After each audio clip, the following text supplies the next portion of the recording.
Gbogbo igun tó ń wò mí, ọ̀rọ̀ tí ń níyanjú bọ̀, díẹ̀díẹ̀. Ọlọ́run ti ń fi ojú àwọn aṣebi hàn. Ọlọ́run ti ń fi ojú àwọn ọ̀dàlẹ̀ hàn. Ìkan nínú àwọn ìránṣẹ́ Olúalọ́, àṣírí ẹ̀ ti tú. Ìkan nínú àwọn informant ẹ̀, àṣírí ẹ̀ ó ti tú. Ṣé bí mo sọ? Olúalọ́ tó ní kí anybody kó má gbé ìjà òun, kó má bóun dá sí i, Ọlọ́run ló máa gbèjà òun, Ọlọ́run ló máa ṣe kinní kan, ká tó ṣẹ́jú pé ó ti pe lọ́ọ̀yà, ká tó ṣẹ́jú pé ó ti da àwọn informant síta. Wọ́n ṣe máa lọ máa get information wá tó máa fi block gbogbo ọ̀nà tá a bá fẹ́ bá fi kọ́ńkà wọn. Àṣírí wọn ti ń tú. Ẹlẹ́dàá gbogbo àwọn tí wọ́n ti lù ní jìbìtì. Ẹlẹ́dàá gbogbo àwọn tí wọ́n ti bayé wọn jẹ́. Ẹlẹ́dàá gbogbo àwọn tí wọ́n ti da ilé ìgbéyàwó wọn rú. Ẹ jẹ́ kí n lò bẹ́ẹ̀ yẹn. Torí àtọkùnrin àtobìnrin ìgbéyàwó yẹn ti qualify gbogbo wọn papọ̀.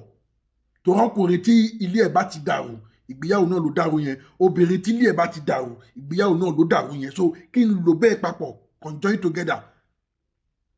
Gbogbo ẹlẹ́dàá àwọn tí wọ́n ti da ilé wọn rú. Gbogbo ẹlẹ́dàá àwọn tí wọ́n ti lù ní jìbìtì ara. Gbogbo ẹlẹ́dàá àwọn tí wọ́n ti lù ní jìbìtì ẹ̀mí. Gbogbo ẹlẹ́dàá àwọn tí wọ́n ti palápa sáyé, a máa táṣìírí wọn lágbára Èdùmàrè. Àṣírí tó bá dẹ̀ ti tú kò ní bò mọ́ lágbára Èdùmàrè. Àfi èyí tó bá finú kan àti ọkàn kan ṣe. Bá a ṣe ń gbọ́ròyìn Jésù, bá a ṣe gbọ́ tán sọ pé Jésù ṣe operate nígbà ayé ẹ̀, àfi èyí tó bá fi ìfẹ́ inú ìfẹ́ ọkàn tó fi tẹ̀lé Jésù, tí ò mú kan mọ́kan, òun ló máa escape ọ̀rọ̀ yìí. Gbogbo àwọn tó bá ti mú kan mọ́kan nínú àwọn tó pera wọn ní òjíṣẹ́ Ọlọ́run, yálà àáfàá ni o, yálà pásítọ̀ ni o, tó pera wọn ní òjíṣẹ́ Ọlọ́run, èyí tó pera ẹ̀ lọ́mọlẹ́yìn Jésù, èyí tó pera ẹ̀ lọ́mọlẹ́yìn ànábì, tá a dẹ̀ rí pé àwọn ànábì tẹ̀sánpẹ̀ntẹ́lẹ̀ yìí wọn hùwà burúkú ń gbáyé wọn. Èyí tó bá finú kan tẹ̀lé wọn, òun làṣírí ò ní tú. Àmọ́ èyí tó bá ti mú kan mọ́kan, báṣìírí gbogbo wọn ṣe wọn máa tú ní kọ̀ọ̀kan lélẹ́yìí. Ẹ wá gbọ́rọ̀ látẹnu Rótìmí Daniel nínú ìkan nínú àwọn tó pera wọn ní Fàájà Nation, tí Rótìmí tó finú tán tó fọkàn tán, àṣẹ kan nínú àwọn informant Olúalọ́ ni, àṣẹ kan nínú àwọn informant àwọn ọ̀bàyéjẹ́ yìí ni. Ẹ wá gbọ́.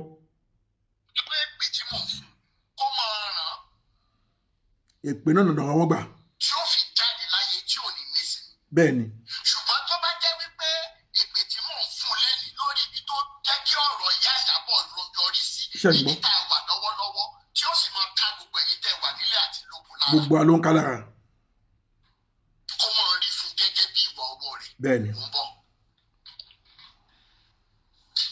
Ṣé ẹ ti rójú ẹ̀? Mo dẹ̀ máa wọ́ọ̀nù gbogbo yín. Ẹ má bá arákùnrin ṣe bísíǹsì rárá o. Arákùnrin yẹn lẹ̀ ń wò tó wọ yẹ́lò t-shirt yẹn.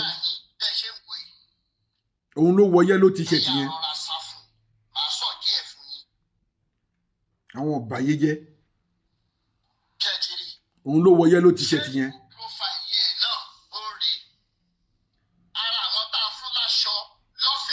Can you imagine?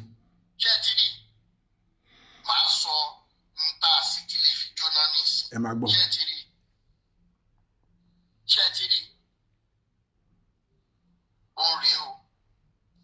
Òun ló wọ yẹ́lò t-shirt yẹn lẹ́gbẹ̀ẹ́ Rótìmí yẹn. Lára nínú pé kò sí Rótìmí Daniel Foundation ìwọ̀nba tá a lè ṣe fún bó ṣe wà á ṣe o àmọ́ ọ̀rọ̀ fún wa lélẹ̀. Ọ̀dàlẹ̀ ò ní lè ṣe kó má hùwà ọ̀dàlẹ̀. Inú ẹ̀jẹ̀ ló wà. Ẹ ń bá dẹ̀ rí bẹ́ẹ̀ yẹn wá pé he's a gentleman. Aṣọ dàlẹ̀ ni. Kọ́láwọlé Tèmítáyọ̀ Paul. Ṣé o ti gbọ́? Orúkọ ènìyàn o. Kọ́láwọlé Tèmítáyọ̀ Paul. Ẹ wo kọ́mẹ́ǹtì ẹni tó ń jẹ́ Kọ́láwọlé Tèmítáyọ̀ Paul. Ẹ wo kọ́mẹ́ǹtì ẹ̀ kó tó di wípé ẹ̀sìn máa ṣe ẹ má bá mi screenshot kọ́mẹ́ǹtì ẹ̀. Ẹ̀sìn tiẹ̀ ti ṣe already. Díẹ̀ tó ṣe bẹ̀rẹ̀ sí ní ṣépè fún mi lórí social media látàná nígbà tí mo blọ́ọ̀gì lórí Facebook mi.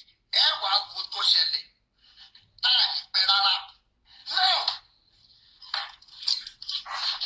Ẹjọ́ ṣe ti rí Kọ́láwọlé mo mọ̀ máa blọ́ọ̀gì ẹ̀ lórí social media ni kó lè rí èpè tó aláì èpè tí ẹ ti ń jẹ́ tiẹ̀. Kọ́láwọlé Tèmítáyọ̀ Paul ló ń jẹ́. Ẹ máa bá mi screenshot kọ́mẹ̀ntì ẹ̀.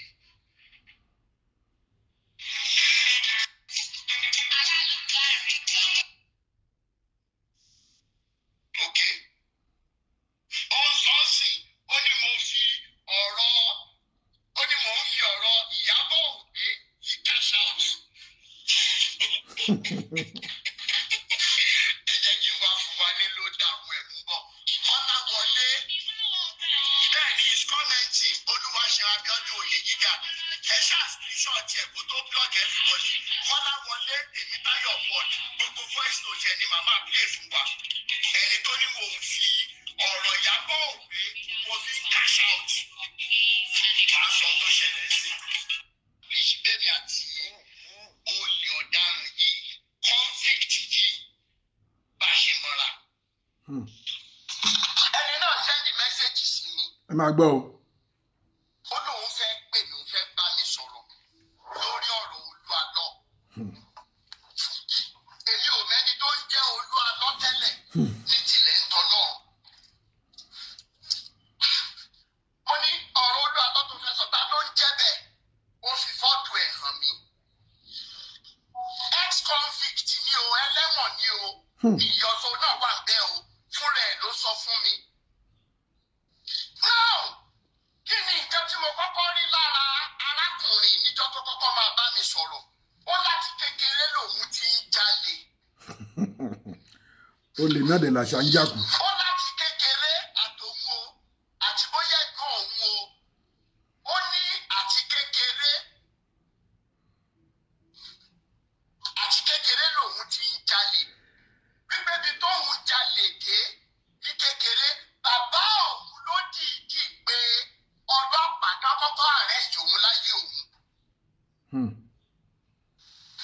Ẹ máa gbọ́ mi o, ẹ̀jẹ̀ bá mi ṣẹ́ẹ̀dẹ̀ gbogbo ẹ̀yin bloggers tẹ́ ẹ̀ ní association pẹ̀lú Kọ́láwọlé Tèmítáyọ̀ Paul. Ẹ jọ̀ọ́ nítorí Ọlọ́run torí orúkọ yín, torí ọ̀la yín, mò ń bẹ̀ yín, mò ń rọ̀ yín, it is better tẹ́ ẹ bá ní nǹkan kan ṣe pẹ̀lú Kọ́láwọlé Tèmítáyọ̀ Paul. Ẹ jọ̀ọ́ nítorí Ọlọ́run ẹ̀yin bloggers tẹ́ ẹ lò ó. Ìyálájé courtroom, mò ń bẹ̀ yín bá iṣẹ́ mọ̀ pé mi àti yín sọ̀rọ̀ yẹn pè mí. A sọ̀rọ̀ ńgbà tẹ́ sẹ́ni mẹ́sẹ̀gì tí mo gbé ta lẹ́ni tó ń pè mí. Ẹ jẹ́ sọ pé Ìyálájé courtroom ni. Tẹ́ ẹ bá ní association kankan allegedly pẹ̀lú arákùnrin yìí, mò ń bẹ̀ yín, orúkọ yín ò ní bàjẹ́. Ní ìmọ̀ye bóyá promise ẹ̀ lówó bóyá kankan ni, Mr. Kọ́láwọlé máa bà yín lórúkọ jẹ́, orúkọ rere tẹ́ ẹ ti ń build. If any blogger is allegedly having association pẹ̀lú Kọ́láwọlé Tèmítọ́pẹ́ Paul, ó bẹ́tà kẹ́ tètè distance ara yín pẹ̀lú ẹ̀. Níjọ́ náà náà tó pè mí, bó tiẹ̀ lè kọ́kọ́ sọ wípé ẹlẹ́wọ̀n lòun ex-convict lòun. Normally, èmi tí mo wọ aṣọ àlà, ó yẹ kí n sá fún nítorí pé mo mọ̀ pé èèyàn báyìí elépo ni. Ṣùgbọ́n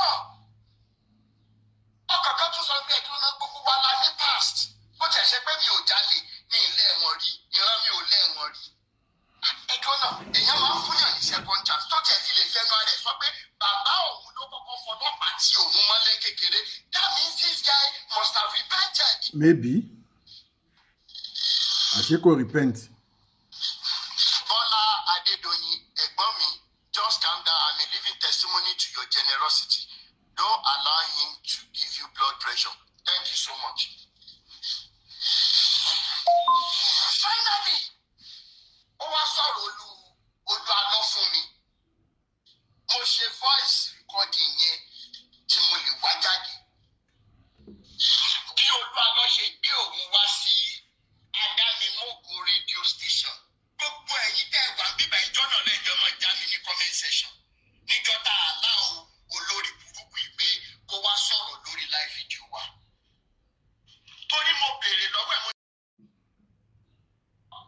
ṣojú olú àlọ́ ó dẹ̀ send àwọn evidence sí mi ó send link program yẹn sí mi. Monitor tó bá ti jẹ́ pé ó rí bẹ́ẹ̀ ẹ jẹ́ ká lọ ṣe live video torí pé mi ní gbowó lọ́wọ́ ẹnì kankan pásọ̀ kan kò lè fún mi lówó mo máa ń sọ mo sì ní chaati Sam Ojo pẹ̀lẹ́ni tí Sam Ojo fi ń ṣe intermediary láàrin èmi àti ẹ béèrè lọ́wọ́ wọn. Ẹsẹ̀ kí dẹ́ ẹ pé bóyá ẹ fẹ́ àṣẹ matter of fact because Sam Ojo lè má mọ̀ gbọ́ wa báyìí tó bá dẹ̀ ń gbọ́ wa kó mọ tí mò ń sọ yìí.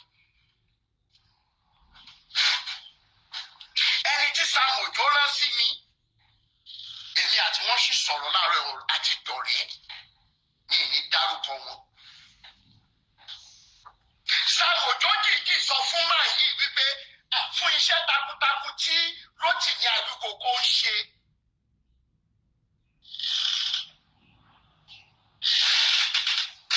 Iṣẹ́ takuntakun tó ń ṣe ẹ̀jẹ̀ sẹ́yìn àkàdé wọ́n jẹ́ sọ fún mi wípé Sam Ojo fẹ́ fún mi ní 500,000 naira. After all ṣe bí torí tó ṣẹlẹ̀ pé kọjọ́ ọ̀la lè dá fún everybody ní tí mò ń ṣe. Mo wá sọ fún ọmọ ní kì í ṣọ̀rọ̀ owó títí tèmi báyìí. Ẹ jẹ́ ká yanjú ọ̀rọ̀ tó wà lẹ̀. Tó bá jẹ́ wípé àti 2018 tí mo ti ń ṣiṣẹ́ yìí tí mo ti ń láfikàfikà pé káwọn èèyàn bọ́ lọ́wọ́ àwọn tó pera wọn níránṣẹ́ Ọlọ́run tó dẹ̀ jẹ́ wípé àwọn tí wọ́n ń ṣe dáadáa wọ́n rí pa nǹkan tá à ń ṣe tó bá jẹ́ nítorí owó ni. Sam Ojo ò nílò láti sọ pé òun fẹ́ fún mi lówó. Èmi ni màmá sọ fún Sam Ojo wípé lórí ọ̀rọ̀ tó wà lẹ́yìn tó bá fẹ́ jẹ́ kó jáde. Sam Ojo ò hùwà burúkú kankan ju wípé òun àtẹ̀yàn jọ ní àfíàsí lọ kò bí ẹgbẹ́ bóyá ọmọ kékeré lẹ́ni yẹn ká bára wa sòótọ́ ọ̀rọ̀.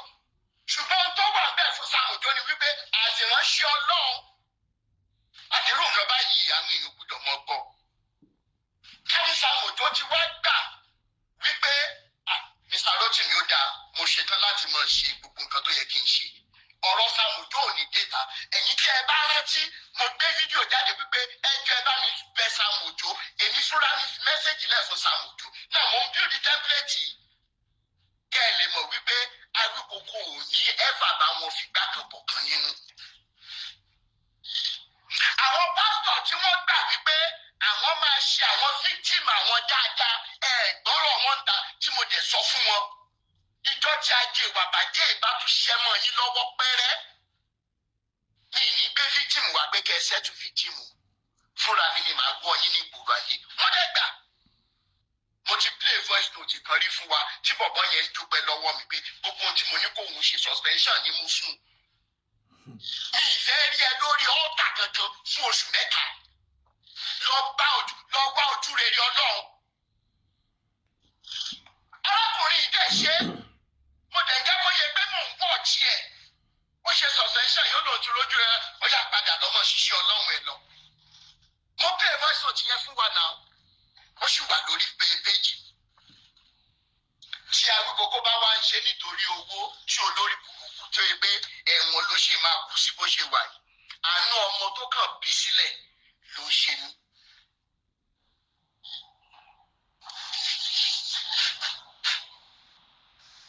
Ó wá ń sọ ní comment section sí yìí. Òun sọ wípé mò ń fi ọ̀rọ̀ Ìyábọ̀ Òde fi cash out. Ẹ̀sìn tó máa ṣe bóyá nígbà tó ń jalè káàkiri tí mo dẹ̀ mọ̀ pé tó tílẹ̀ bá dá bó ṣe wà yìí tílẹ̀ bá dá ó sì máa jalè kẹ́yìn ayé ẹ̀ tán máa fi ìbọn pa ẹ́ ògùn ló máa pa ẹ́. Náà mo wá gbà ẹ́ láyè ìgbà tó ti fún mi ní gbogbo àwọn nǹkan tó sọ tán. Ẹ̀yin tẹ́ bá wà lórí péèjì wáńjọ́ náà lọ́n tó sọ̀rọ̀ Olú Àlọ́ ó sọ débi wípé òun mọ iye tí wọ́n ra wọ́n sọ Olú Àlọ́ kílẹ̀mù wípé àwọn ra tricycle níye báyìí ṣùgbọ́n wọn ò mọ̀ pé rìsíìtì yẹn bọ́ sọ́wọ́ òun. Àṣírí Olú Àlọ́ ló ń tún yẹn o. Wípé iye báyìí náà rà pèmí náà wà rò pé kí ni gbogbo orú àwọn details rẹ̀ wọ́n dà kó kàn mọ́mọ́ fẹ́ Olú Àlọ́ lórúkọ jẹ́ bí báyìí.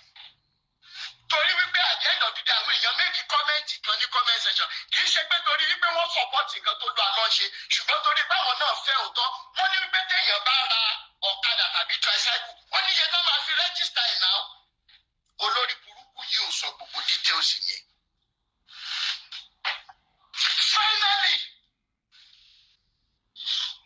a sọ̀rọ̀ yẹn tó ń jọ yẹn ó sọ gbogbo tó máa sọ ìgbésù lálọ́ ó fòun wá owó ó fòun ṣe nígbà tó yá ẹ̀wọ̀n ọ̀tọ́jú ọmọ yẹn.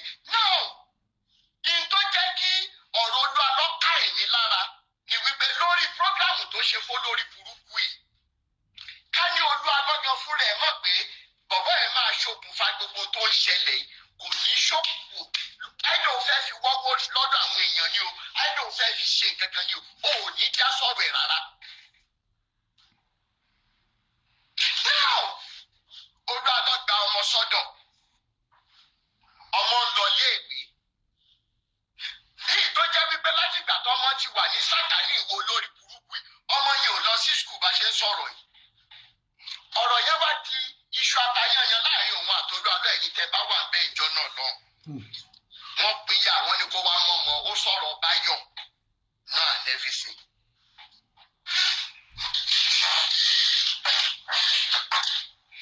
ó sọ̀rọ̀ báyọ̀ náà ànẹ́rẹ́ àti gbogbo àwọn tó ń ṣiṣẹ́ ní rédíò station pé àwọn èèyàn dẹ́ dáwó wọ́n ṣe wọ́n mọ̀. tí ìbá ṣe pé wọ́n kọ́lá wọlé yìí olè ọ̀lẹ ni ẹ́. inú mi dẹ́dùn kó sọ pé bàbá ẹ̀ kì í ṣeré èèyàn bẹ́ẹ̀ bàbá ẹ̀ tó dẹ̀ ti kú náà tí ò kì í ṣe èèyàn burúkú kọ́ lọ́n tẹ̀lẹ̀ fẹ́ ni rí. torí tí bàbá fi lè wo pọ́mọ tó ń jalè kóun fi ọlọ́pàá mọ́ lójú bàbá tó lè ṣe bẹ́ẹ̀ arúgbó kò ní fi gbá kan kọ̀ọ̀kan nínú òótọ́ ọ̀bẹ ni máa sọ. Finally èmi àtàrákùnrin sọ̀rọ̀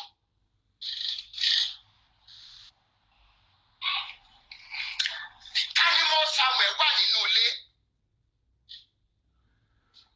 ẹ jẹ́ kí mọ́ Samuel wá já ní tí n bá parọ́ kí ni decision tá ti tẹ́kì lórí ọmọ olórí burúkú tó máa rìn lọ yìí.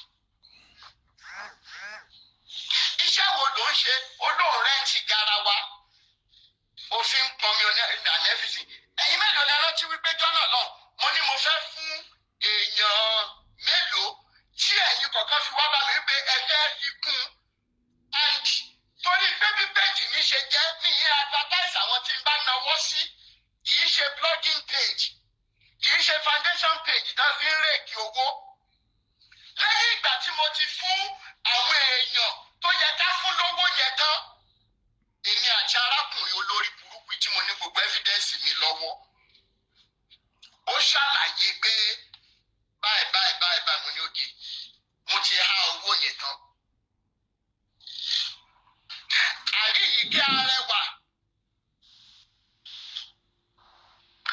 Àríyíkẹ́ Arẹwà wà ní orí péjì mi ara àwọn evidences tí mo ní ni.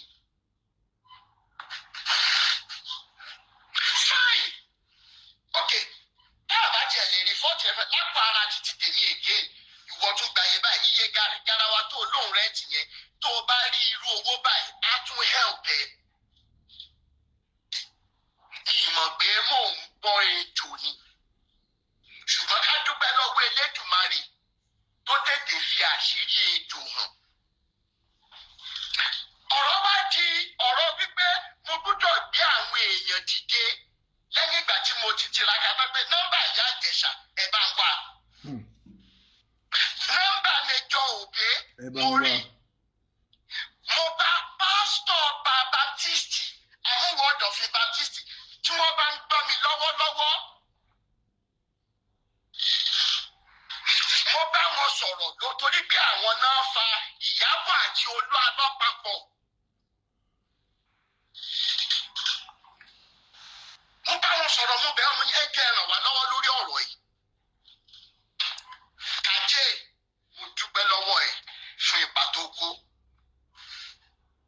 Ta ni Kàjé jẹ́? Kàjé mọ Ìyábọ̀ dáadáa kẹ́ ẹ lè mọ ipa tí mo kó lórí ọ̀rọ̀ yìí. Káṣẹ̀ wá sọ pé mi ṣe wàhálà pé lórí iṣẹ́ 12 hours tí mò ń ṣe lójúmọ́ mo sì ń ní time láti bá àwọn ẹlòmíì sọ̀rọ̀ 1 hour 2 hours. Mo rí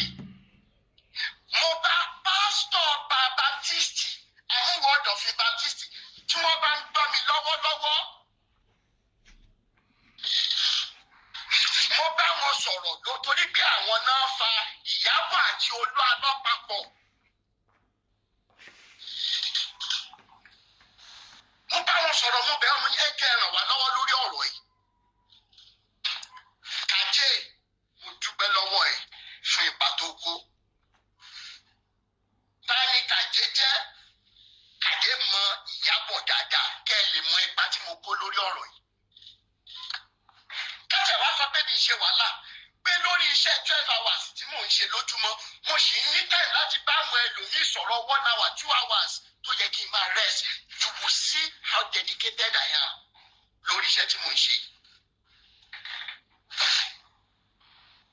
Finally, mo bá ex-boyfriend Ìyábọ̀ sọ̀rọ̀. Mo bá reverend sọ̀rọ̀. Reverend tó so wọ́n papọ̀ ní ìtajọ sọ. Major Obi, Uncle Lanre, mo bá wọn sọ̀rọ̀. Àwa ń ṣe gbogbo kìíní yẹn lọ́wọ́ àgbẹ̀dúró náà. People are right, ọgbọ́n ọlọ́gbọ́n la fi ń ṣọgbọ́n ní ìjẹ́ ká pàgbà mí ìníwé rí. Ẹ̀jẹ̀ ìnáwó yìí. Mo raise owó. As a matter of fact, ẹ bèrè lọ́wọ́ Tọ́pẹ́ ọmọ àlè rádaràdà yìí pẹ̀lú ẹni tí mo jọ rán wọn lọ sí Èkìtì. Lẹ́yìn ìgbà tí mo ti fún ẹni yẹn lówó tán, mo tún ní ìwọ Tọ́pẹ́ wá torí pọ́kùnrin ní ẹ́, obìnrin lẹ́ni yìí. Ìwọ Tọ́pẹ́ tún gba pocket money 20,000 lọ́tọ̀ yìí. Gbogbo ọ̀rọ̀ tí mò ń sọ ẹ̀ ó wà bẹ́ẹ̀ ó ń gbọ́ tí ó bá ti sá lọ torí wípé lẹ́yìn live fídíò yìí ìwọ Tọ́pẹ́ Tèmítọ́pẹ́ Kọ́láwọlé Paul ṣe bí ọwọ́ làwọn DSS ìlú ẹ̀ tó rọwọ́ yẹn lò mọ́ àsìkò yìí láti àsìkò yìí lọ ní ìlera ayérayé máa bá ẹ. Nǹkan kan ò ní ṣe ọmọ ẹ o ṣùgbọ́n kó o tó ráre kó o tó kú ikú ẹ̀sìn tó máa kú wàá rí ìnira ayérayé. Kí ni mo sọ? Wàá rí ìnira ẹ̀yìn ìyẹn lọ́ máa wo profile ẹ̀ Kọ́láwọlé Tèmítáyọ̀ Paul lórúkọ ẹ̀ lórí Facebook. Ẹ lọ mọ bá wa gbé sórí ẹ̀rọ ayélujára. Ẹ mọ bá wa post ẹ̀ kí àwọn èèyàn má ní nǹkan kan bá ṣe máa fún yín ní nǹkan tó ṣẹlẹ̀. Ìwọ àtẹni tá a rán lọ ẹ wá dé Ìfàjì Èkìtì.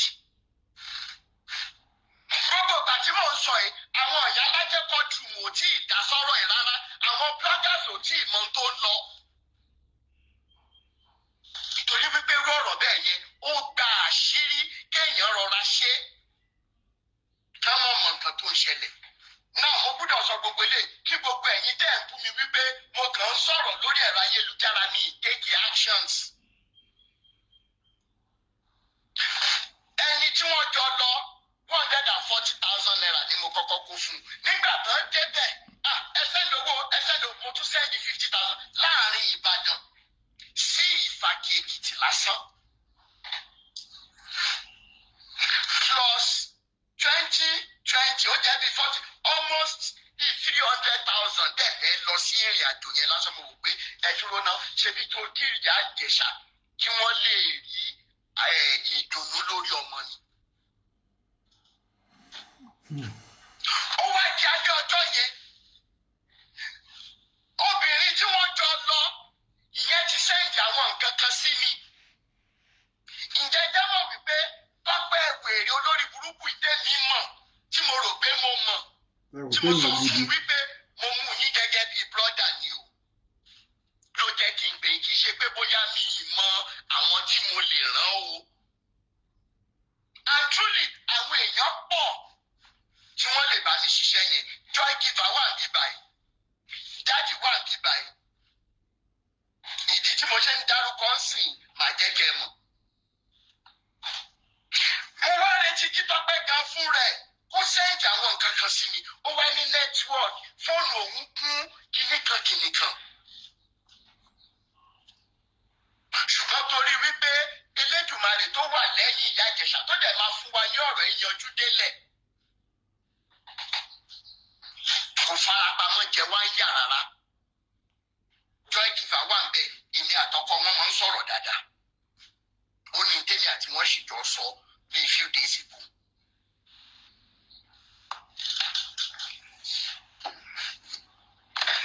Ṣìkẹ́mi, mo máa ń rí ẹ lórí péjì mi dáadáa, ó ṣàkálà ṣokolo nìwọ náà, torí mo máa ń rí kọ́mẹ̀ntì lọ́ndà àwọn póòsì àwọn tó bá ń bú mi.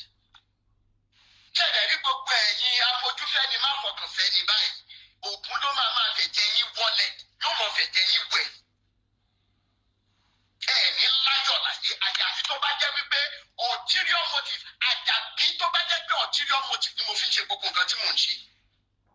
Màá máa ṣe live video, wàá máa wá show phone support. Tí wọ́n bá ti wá post kankan, bóyá nìkan bú mi nìkan, kọ́mẹ́ntì ẹ máa wà bẹ́ẹ̀ pé kán má dà mí lóhùn. Ṣìkẹ́mi, olórí ibú èèyàn nìwọ náà, ó dẹ̀ ní ṣoríire. Ẹ̀yin olùṣe olórí burúkú, ó mọ̀ gbọ́ ọmọ gbìn ní. Tó bá ní ọmọ mẹ́wàá láyé, gbogbo wọn máa wọlé, wọ́n máa gbé wọn gbìn ní. Mi ì bá ẹnìkan kan nù yín ṣeré mọ́. Wàá máa wá sórí live video mi, wàá máa ṣe pé bẹ́ẹ̀ ni yes, tí wọ́n bá wá pọ́sì fídíò against mi, ó máa wà lára àwọn tó lọ ń sọ̀pọ́ọ̀tì wọn bẹ̀. O ò ní ṣorí, o ò ní láyọ̀ látàárọ̀ dàbẹ̀ níwọ̀n Ṣìkẹ́mi.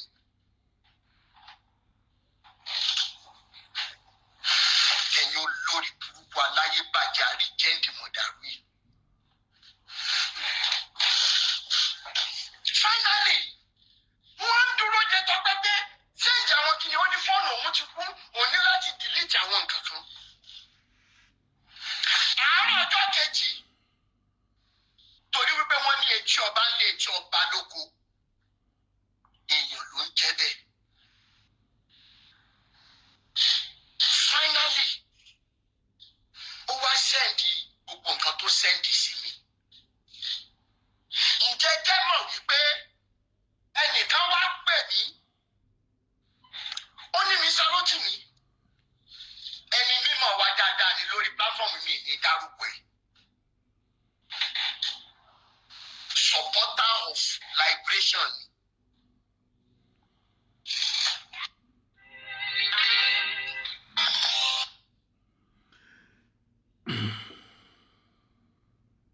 Liberation.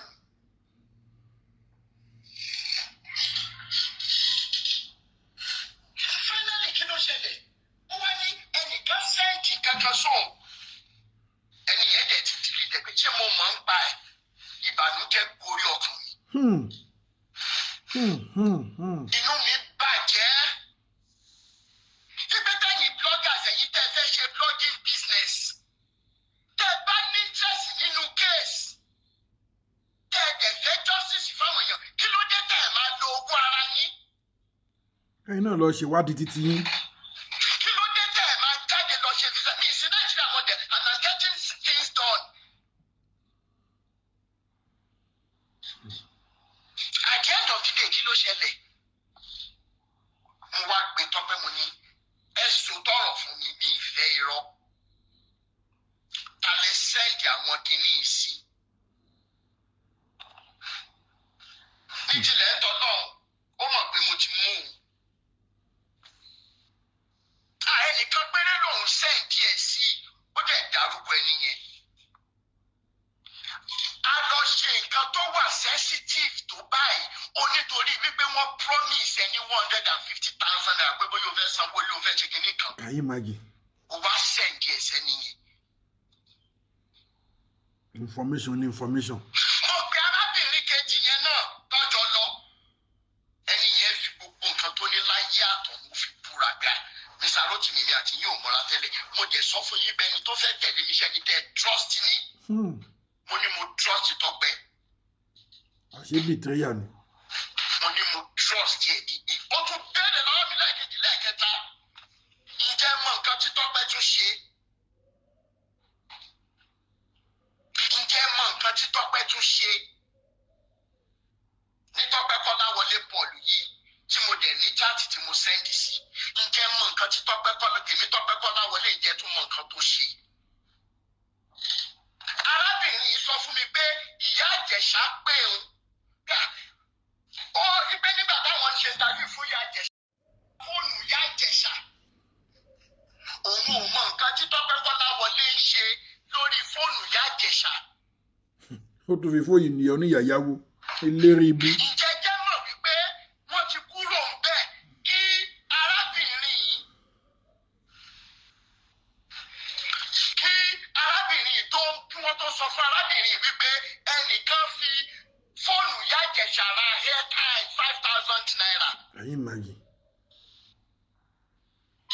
ikọ̀ Tọ́pẹ́ Kọ́láwọlé ìlú ṣe tọ́ra àwọn méjèèjì nìkan náà wà lọ́dọ̀ Ìyá Ìjẹ̀ṣà tí ó mọ̀ pé wọ́n máa gẹ̀ẹ́tì.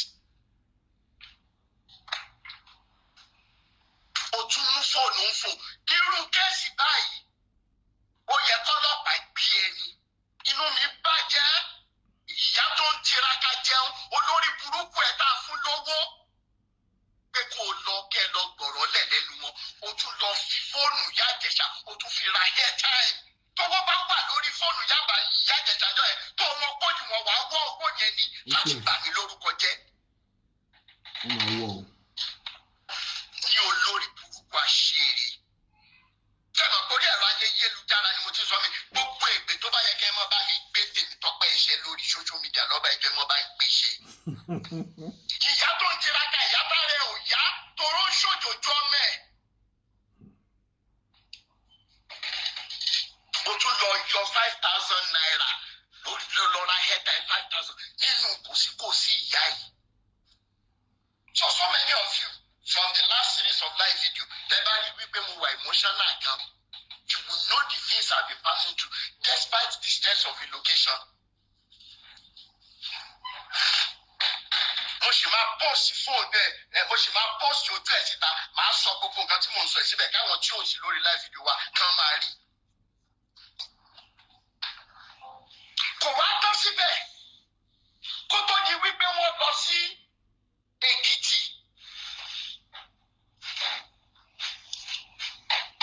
kó tó di pé wọ́n lọ èmi àti ẹ ti dúnàdúrà I have all the list pé ok èmi náà láwọn ẹ̀gbọ́n tó yẹ pé ọmọ wọn wà ní school ṣùgbọ́n mi yìí ṣẹni tó máa fún ẹbí ní 900,000 naira tí bá ní 1 million tí ará àta tó lè survive pẹ̀lú bóyá bíi 200 300 máa wà ń bẹ̀. ọ̀rọ̀ tí mò ń sọ yìí ẹ̀yin tẹ́ ẹ gbọ́ mi tẹ́ ẹ bá mọ ẹbí mi ẹ máa já mi tí n bá ń parọ́. ìgbẹ́ ló ti mi iṣẹ́ wọn bá tó lè ṣe fún àwọn ẹbí àti ẹbí ẹ̀ gẹ́gẹ́ bí ọmọ ìyá àti bàbá fún ìyá ẹ̀ ṣùgbọ́n tí Rótìmí bá ṣe jù bẹ́ẹ̀ lọ ó tó bẹ́ẹ̀ ó jù bẹ́ẹ̀ lọ. ìyá mi ò ní mọ́tò mọ́ náà. mo dẹ̀ ń ṣiṣẹ́ ṣùgbọ́n kí láǹfààní mọ́tò tí máa rà fún ìyá mi tí ebi ń pa ọmọ ìyá mi gan ló kọ́kọ́ máa sọ fún mi gbà ebi ń pa àwọn ẹni Rótìmí bọ̀ wọn. 2017 ìyá àbàdàn wa lọ ṣe 2 weeks ní Dubai ẹ kàn ṣeré lọ kẹ́ padà àti pa àti kún. ìyá mi pè mí pé àbúrò mi dúró náà ebi kí n lọ Dubai kí n padà ní ẹjọ́ owó tẹ́ ẹ fẹ́ fi ràn mí lọ chọọchì wa yìí àwa là ń bọ̀ wọ́n ẹ jẹ́ tó róúnjẹ síbẹ̀. àwọn ará àdúgbò mi ẹjẹ́ róúnjẹ ẹjẹ́ àpín níta fowó yẹn ṣe lọ́dún náà lọ́nìí. tí ìyá mi bá láwọn fẹ́ jẹ erin lẹ́nu Ọlọ́run kẹ́ni tó bí ojú bẹ̀ lọ ṣùgbọ́n torí àwọn tí èèyàn gbúdọ̀ náwó sí ìyá mi gan ló máa béèrè irú tí mi kí mo fẹ́ jẹ bí n ṣàdẹ̀sùn sùn ta ní ìdẹ́rin owó ṣiṣẹ́ tó ṣùjọ́. Finally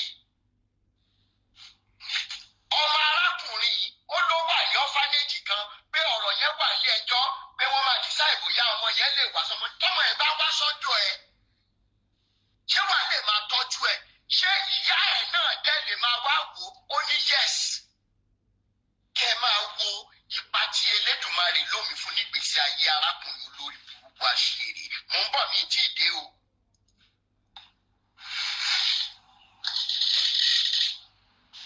lọ sí skul káàkiri jẹ́ ká mọ iye jẹ́ ká kọ̀ǹpìà iye tí skul kọ̀ọ̀kan sọ torí tó bá ti lè sọ fún wọn nílé ẹjọ́ pé o lè gbé skul lẹ̀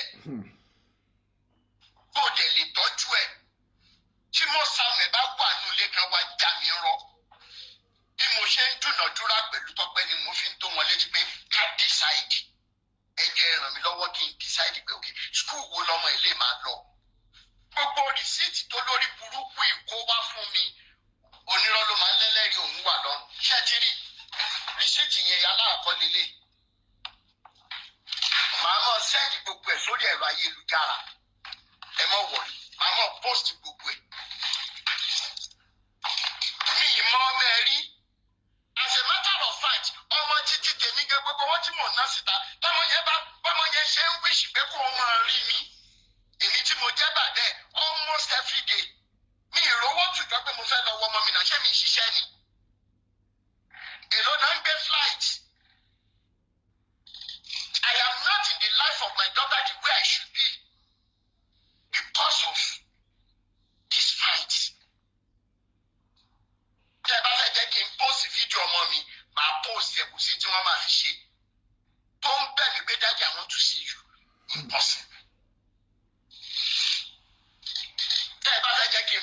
post ẹ̀ so that you understand torí irú àwọn olórí burúkú àṣírí alátẹnujẹ yìí.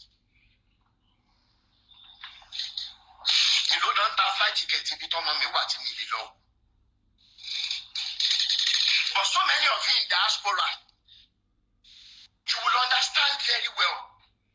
Tí wọ́n bá ti san owó yẹn fún wa, tẹ́ bá fi lè make a list báyìí pé ẹ fẹ́ fẹ́ ní báyìí ní nǹkan, ẹ fẹ́ fẹ́ ní báyìí ní nǹkan, ẹ fẹ́ fẹ́ ní báyìí ní nǹkan, kìnnì kan. Ẹ máa rí wípé ìtẹ́yìn gan fẹ́ ṣe fúnra yín. At the end of the day, credit card la fi ń gbéra.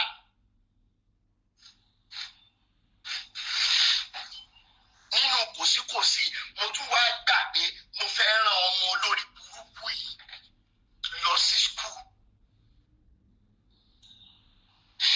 Mo gba gbogbo líìsì bí school mẹ́rin tó lọ. Next time, kọ́mọ yìí bá wọn wọlé kó dẹ̀ máa rí ìyá àti bàbá ẹ̀.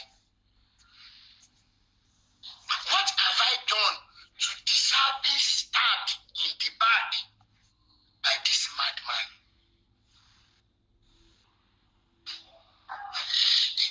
What have I done? Ó wá ń bẹ̀ mí, kò tún sọ̀tọ̀ fún mi pé iye èèyàn tó débi wípé arákùnrin tún fún àwọn èèyàn àwọn bloggers tó fẹ́ sanwó fún. Ó fún wọn ní nọ́mbà ìyá Ìjẹ̀ṣà, ó fún wọn ní nọ́mbà ẹ̀gbọ́n Ìyábọ̀. Tí n bá sọ̀rọ̀ mi fẹ́ gbogbo orí tí n bá ti jẹ̀jẹ̀ sọ fún mi lórí ọ̀rọ̀ tó wà lẹ́yìn. Ó tiẹ̀ tí jẹ mi. Interview tí wọ́n ṣe fún ìyá Ìyábọ̀ tí wọ́n ṣe fún Fúnkẹ́. Olórí burúkú ló ta information yẹn síta. Àwọn bloggers kan wá ń ṣe bígbà tó yẹ pé àwọn làwọn pa ìròyìn àkẹ́sì tó wà lẹ́yìn. Ṣùgbọ́n torí wípé ẹjọ́ tí ẹ̀yin tẹ́ ẹ bá pò mí ọlọ́run ní bòyí o. How many of you ló wá sọ fún mi pé Mr. Rotimi iṣẹ́ tẹ́ ẹ dáwọ́ lé pé àwọn bloggers kankan wọ́n ti ń jókòó lé lórí bígbà tó ṣe wípé àwọn làwọn wà bẹ̀. Ó ní ẹ jẹ́ ká máa ṣe as far as tí Ìyábọ̀ bá ti jáde. Àbí? I am not looking for popularity. Radio and TV station. Tí bá ara ẹ̀ máa já mi torí pé mo sì ní gbogbo chaati yìí lọ́wọ́. Radio and TV stations lẹ́kìtì, lọ́ṣù state, lóńdó, wọ́n ti wá bá mi pé wọ́n fẹ́ interview mi. Tó bá jẹ́ wípé mò ń ṣe kíní ìtorí popularity ni, ìmílẹ̀lẹ̀ ni màmá grant interview náà.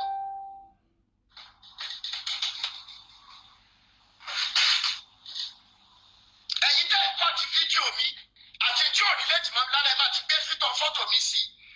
Tó bá jẹ́ pẹ́ lómi ni wọ́n ti kàn sí pé kí ló dé tẹ́ ẹ ṣe mo fẹ́ sùn yín mo fẹ́ ṣe kí mi ráyè. I just want people to be liberated. I am more consumed by the fire of liberation than any other thing that can distract me.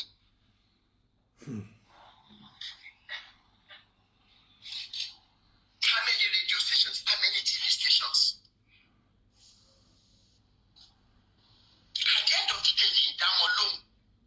Àwọn kankan mo ní máa get back sí wọn. Tó bá jẹ́ pé even gan ẹni tó ní rédíò kìíní ní US ọ̀rẹ́ mi ni is an elderly man. Mo ní ní ìwà popularity pé káwọn èèyàn mọ̀ mi. I just want people to be liberated. It's as simple as that. Bẹ́ẹ̀ ni rédíò interview. Ìmí inú wọn kò mọ̀ pé mi ì sí Nàìjíríà. Ní ṣé mo lè wá sí rédíò station wọn?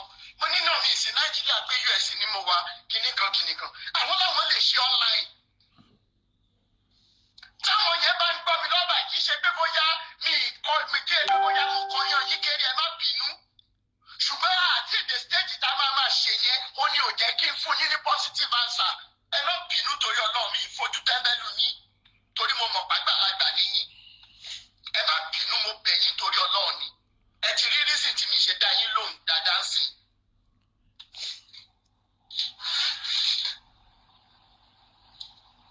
Mo tún wá pamọ́ fún mi bẹ́ẹ̀ nìkan gbélé lọ fún. Àwọn àṣẹ conference call pẹ̀lẹ́ ni ẹni yẹn náà ti náà gbóhùn òtẹ́ẹ̀lì ẹ̀sẹ̀ ní kankan. Then the issue has now become between you. The lady tẹ́jọ́ lọ tí yẹn dẹ̀ ti fà wọ́n bẹ̀ ṣe pé òun ò lè ṣerú nǹkan bẹ́ẹ̀ yẹn láéláé tó òun mọ bó ṣe sensitive tó. Ọ̀gọ́jẹ́ni tó fún láwọn information yìí ló ta iṣẹ́ yẹn síta torí owó lè ṣe é ṣe.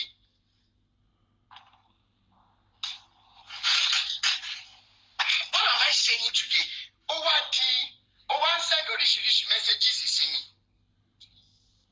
And so many of you will notice that I've been scarce on even social media. Relocation is not an easy thing, especially when you are alone by yourself.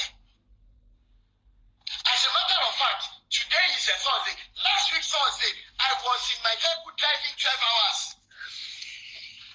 Mo ya photo gbogbo ẹrù tí mo kó sínú mọ́tò and everything. Driving far distance. Thinking tó ṣe padà and everything, planning to go back again. So iṣẹ́ yẹn pọ̀ gan. Olórí burúkú tèmi tọ́pẹ̀ máa wá dé. Ó lé mi ní time láti máa ka mẹ́sẹ̀gì òun. Ṣùgbọ́n mi ò ní time láti máa respond. So who is your father? Who are you that I must respond to a traitor like you? Are you not ashamed of yourself despite your age? Nígbà tí mo wá rí mẹ́sẹ̀gì ẹ̀, ǹjẹ́ bìlíìfù olórí burúkú yìí sọ fún mi wípé èmi ò kì í ṣe Ọlọ́run.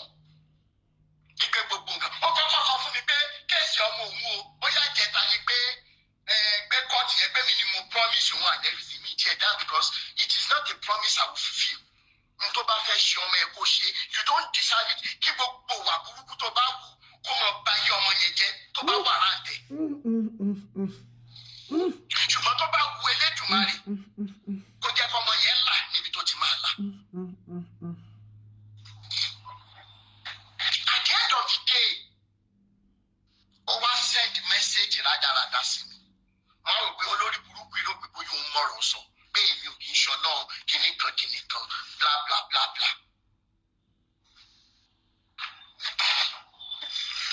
Mo wá rọ̀ fún padà pé kí n bá ṣe pé mẹ́sẹ̀gì tí mo sẹ́ẹ̀dì sí wà ń bí báyìí. Èmi ò mọ̀rọ̀ pa. Mo sẹ́ẹ̀dì mẹ́sẹ̀gì sí. Tó ń dáná. Gbogbo voice note tí ẹ̀yí bí ó tún lọ síbì kan lẹ́yìn bàbá fún ní fàájà t-shirt lọ́fẹ̀ẹ́ tán. Ó lọ síbì kan bàbá mi ẹ̀gbọ́n ẹni tó ń ṣàdúrà tẹ́lẹ̀ wípé bá a ṣe ń tàṣírí àwọn pásítọ̀ àṣebì olórí burúkú wa lọ sórí Facebook page mi ó wá lọ fi kọ́mẹ́ǹtì síbẹ̀ ó tún lórí láyọ̀ ń ṣe pé fún ẹ̀rí pẹ́pẹ́ ti já bọ̀bọ̀ yìí. Níṣojú ẹ̀ báyìí tọmọ kan ṣoṣo tó ní láyà tó ń bá wa ṣorí burúkú àwọn èèyàn máa wá ṣàánú ẹ̀. Olórí burúkú ẹ̀ tún wá ní èmi àtàwọn pásítọ̀ táyà tí mò ń expose wípé the same thing ni wá. Ẹ bá mi béèrè lọ́wọ́ èmi Tọ́pẹ́ Kọ́láwọlé pọ̀ pé nígbà tí ìyá ẹ̀ wà láyé ṣé mi bá ìyá ẹ̀ sùn? Ṣé mo kọ́kọ́ bọ̀ yẹ́ ẹ̀ nídìí ìyá tó bímọ olórí burúkú àti bàbá tó bímọ òfin torí pé ọmọ sàn tó ń kókó ń kókó ìyá ẹ̀ nìyẹn. Ẹ wá wo kọ́mẹ̀ntì ẹ̀ lórí Facebook láì ní ojútì. Láì ní ojútì, láì wà ashamed rárá for doing what you are not supposed to do. Ìwọ Portugal ò ní ṣoríire ògùn ló máa pa ẹ́. I have to catch my train. All right? I have to catch my train. I will join you later. Okay, all right. God bless you. Thank you, sir.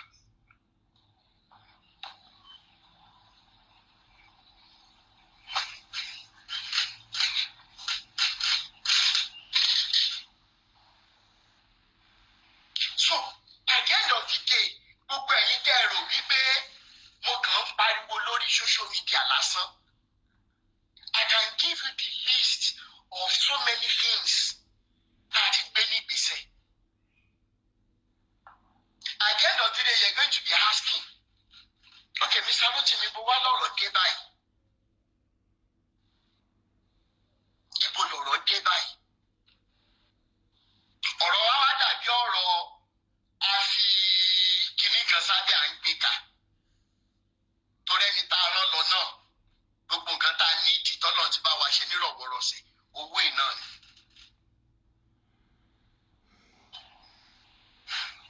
Owó yìí. Ìwọ wá sọ fẹ́mi wípé òun lọ sí kóòtù ní tí mo promise. Débi wípé olórí burúkú ìfẹ́ lọ wọ ọmọ ẹ̀ torí wọ́n ní pé òun gbúdọ̀ máa wá wò lẹ́ẹ̀kan lóṣù. Ẹ bá mi béèrè lọ́wọ́ ẹ̀ pé ta ló fún un lówó nígbà tó fẹ́ lọ wo ọmọ yẹn níbi tọ́mọ yẹn wà ní last month. Tó dẹ̀ tún ń retí wípé kí n tún fún òun lówó ní mọ́ǹtì yìí. Nítorí wípé tí Tọ́pẹ́ Kọ́láwọlé bá bẹ̀rẹ̀ sí ní ṣe ẹ̀sìn tó wà nínú ìrora ayérayé. Torí wípé láìpẹ́ láì jìnnà Elédùmarè ó mọ̀ fi egun ẹran àtẹ̀jẹ́ díẹ̀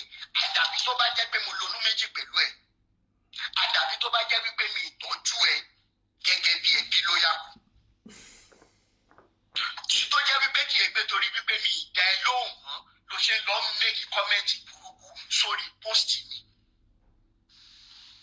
nìkan ló ní rárí ó ní kú o ṣùgbọ́n wà á rárí.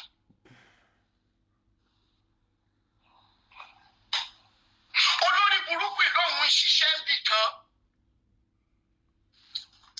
ó darapọ̀ mọ́ chọ́ọ̀chì kan ṣé ẹ rántí pé olórí burúkú ló sọ̀rọ̀ Àgbàlá Gabriel how many of you lẹ rántí olórí burúkú kan tó sọ̀rọ̀ Àgbàlá Gabriel nígbà kan ṣé ẹ rántí bọ̀bọ̀ yìí ni this same guy ni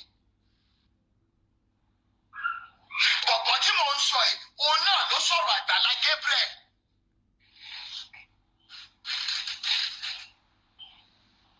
olórí burúkú yìí ló sọ̀rọ̀ Àgbàlá Gabriel.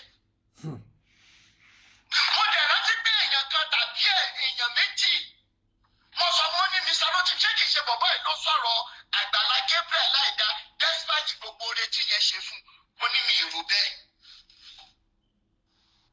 fọ́tò ẹ̀ lélẹ̀ ọ̀daràn yẹn lélẹ̀ ẹ̀wọ̀n tó ti kúrò yẹn náà ló máa kú sí.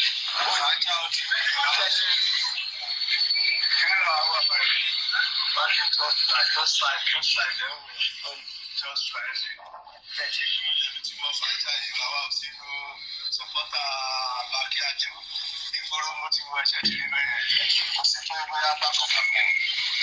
òun ló ń sọ̀rọ̀ yẹn o. Nàìjíríà wọ́n lọ nípa ìpínlẹ̀ fàájà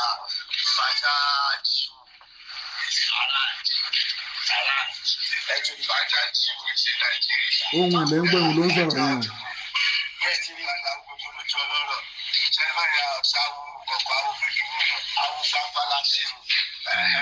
àwọn náà tó wá ní láyà àti katapila lágbà bí ó sì bẹ̀rẹ̀ ní bàbá ńlá ẹni tó máa fi wá sí. ẹni bá gbọ́ tó ń sọ̀rọ̀ sí wọn ní ìyẹn gidi ni o.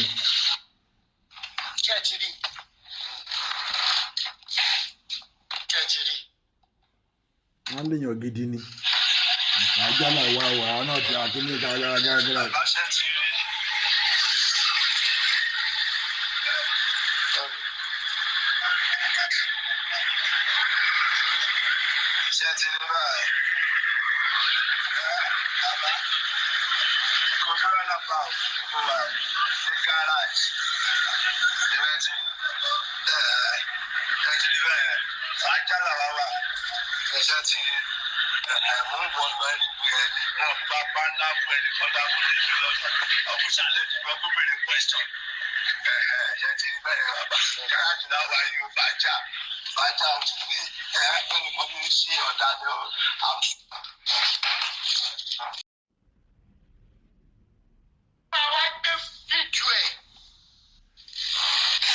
àti fọ́tò ẹ̀ sí gbogbo ayé ó lóun dé chọ́ọ̀chì kan wípé gbogbo owó tóun fi olè jíjà kó jọ chọ́ọ̀chì yẹn gbà tán lọ́wọ́ òun wọ́n wá lé òun síta. àkíkà.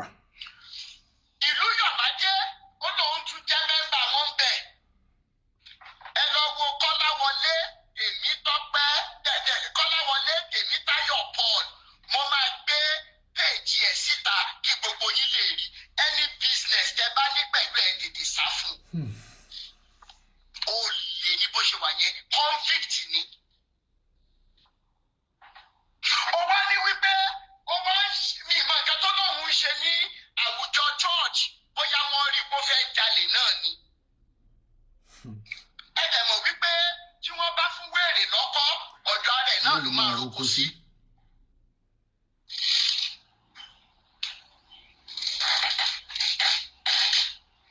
Finally ó ní pé church wá find out wípé torí olè tóun ń jàtẹ̀mọ́ tóun ń lọ káàkiri gbogbo ẹ̀ wá lórí ẹ̀rọ ayélujára. nígbà tí wọ́n wá find out bí wọ́n ṣe lé òun nìyẹn.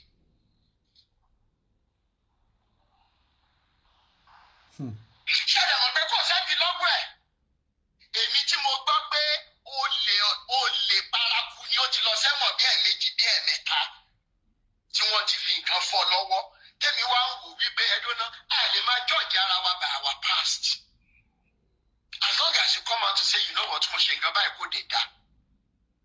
Mi ì mọ̀ pé olè ọlọ́ṣà ọ̀gára ọlọ́ṣà kí n wá sọ pé mò ń bọ̀ Nàìjíríà sìn yín mo wá sọ fún olórí burúkú yìí níbẹ̀ ló Mr. Tọ́pẹ́ mo máa ti dé Nàìjíríà báwo la ṣe lè ríra ẹ lè yìí má jì ní nǹkan tó máa ṣẹlẹ̀ sí mi lórí 50,000 naira péré ìwé mi báyìí. Ẹ̀ka tí ẹ yìí má jì iye tírú àwọn olú àlọ́ máa promise olórí burúkú tó máa fi tààyàn ní olórí burúkú àṣírí yìí. Débi wípé ẹni tó lọ gba aṣọ lọ́wọ́ ẹ̀ pé a fún láṣọ ó lóun fi aṣọ àmáwulẹ̀ sọ́wọ́ a máa fún ẹ lọ́fẹ̀ẹ́. Ẹni yẹn ti ṣá ń blọ́kì torí ẹjọ́ tí wọ́n béèrè lọ́wọ́ ẹ̀ ló bẹ̀rẹ̀ sí ní ròfẹ́ nìyẹn.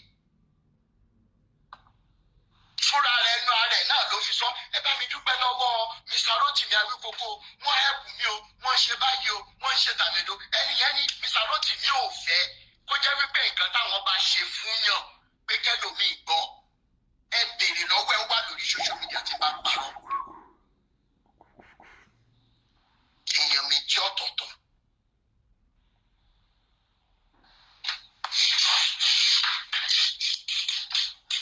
Kẹ́tìrí bí tá a bára wa jáde sìn. Gbogbo orú ìbànújẹ́ tí ìyá Ìjẹ̀ṣà lè wà lọ́wọ́lọ́wọ́ báyìí. Gbogbo bíkíbi tí ìbànújẹ́ lè wà nínú ayé ìyá yẹn pẹ̀lú ẹ̀gbọ́n Ìyábọ̀ tó dúró tí wà wípé ṣe ẹ ṣáàbá wa wá àbúrò mi. Gbogbo orú ìbànújẹ́ tó lè wà nínú ayé wọn lórí ọ̀rọ̀ Ìyábọ̀ yìí ní ìlọ́po ogún ní ìlọ́po ọgbọ̀n ní gbogbo ẹ̀yin tó jẹ́ wípé bẹ́ẹ̀ bá ṣe ń ro ọ̀rọ̀ ìyá Ìyábọ̀ owó nìkan ló ń wá sí yín lọ́kàn àti pé káwọn èèyàn mọ̀ fọ́lù yín ìbànújẹ́ yìí kò ní yé wọlé yín.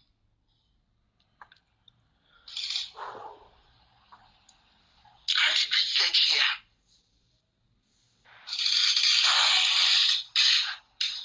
Nítorí ìdí èyí ńkọ́ gbogbo ẹ̀yin tẹ́ ti ń béèrè wípé kí wọ́n là ń ṣe kinní kan bla bla bla bla ṣọ ìfọ́ ó ní pé mo bribe òun pè láṣọ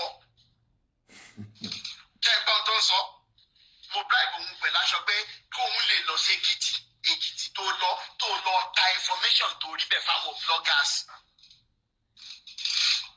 Níbi tó le dé mò ń sọ lórí ẹ̀rọ ayélujára ń sìn torí wípé ó déwájú ó dẹjọ́ ó dẹ́yìn ìdásọ̀ ẹ̀yin èèyàn lè bá mi rìkọ́ọ̀dì ẹ̀.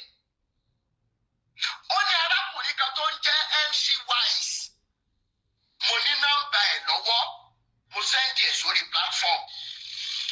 Ó pè mí tó ní kinní kan lòun bákan lòun ṣe jẹ́ lẹ́yìn ìgbà tí Ìyálájẹ́ pè mí tán Ìyálájẹ́ courtroom. Mo dẹ̀ sọ fún ẹ pé gbogbo tó àlọ́ mi náà mo jù sórí ẹ̀rọ ayélujára mi ṣe nǹkan kan pẹ̀lẹ́ nìkan kan wọ́n máa bàtàlíọ̀n mi ní mí. Mi ì fún wọn lánsà kan fẹ́. Because I'm not doing this for money. It's as simple as that. I'm not doing it for followers. Nígbà tí arábìnrin tí mo rán òun àti Tọ́pẹ́ lọ tó máa pè wọ́n padà. Wọ́n ní pé ẹnìkan pe àwọn. Wọ́n dẹ̀ lọ forúkọ mi parọ́ bẹ̀ pé látọ̀dọ̀ Rotimi Daniels làwọn ti wá mo ní voice note yẹn lọ́wọ́ tí ẹ̀gbọ́n Ìyábọ̀ sọ. Arábìnrin yẹn wá lo wisdom wípé nọ́mbà wo ló pè yẹn sẹ́ǹdì ẹ̀.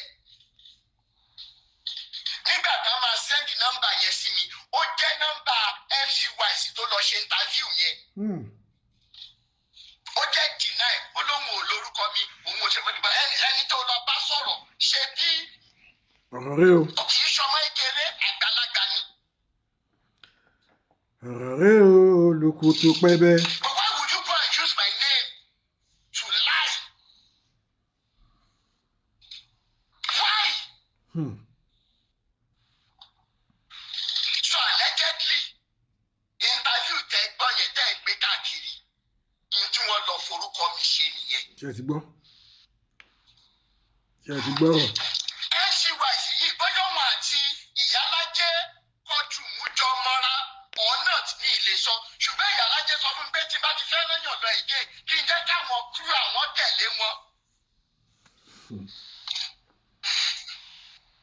Ibi tó láwọn yẹn lè ṣe detailed interview dáadáa. Wọ́n lè ṣe detailed interview. Bí ọ̀rọ̀ yẹn ṣe wá lọ lẹ́yìn iṣẹ́ fífi ní ìmọ̀. Òun ló fà táwọn kan fi wá bá mi wípé ṣe ló dàgbà tó gbé ìyàlájẹ tí wàá jókòó wípé àwọn làwọn ní jẹmọ yẹn dúró ná ọ̀rọ̀ kéèsì ò ṣe kéèsì ẹ mọ́ bínú àníṣe ká ti rí Ìyábọ̀ níṣẹ́ wọn. Àbí this is what we want. A ní kí Ìyábọ̀ ti jáde until Ìyábọ̀ come out. This guy Olúaná answers everybody about the whereabout of Ìyábọ̀ pẹ̀lú àwọn ọmọ ẹ̀. Good. Ẹ̀yin ìyẹn lọ fọkàn balẹ̀ Rotimi cannot be discouraged. Ó máa ń rẹ̀yàn lẹ́ẹ̀kankan, èèyàn máa ń wá depressed lẹ́ẹ̀kankan, ẹlẹ́ran ara ni wá. Ẹlẹ́ran ara ni wá. Ọ̀rọ̀ lẹ gbọ́ lẹ́nu Rotimi Daniel nìyẹn bí gbogbo ọ̀rọ̀ yẹn ṣe lọ òun lẹ gbọ́ yẹn.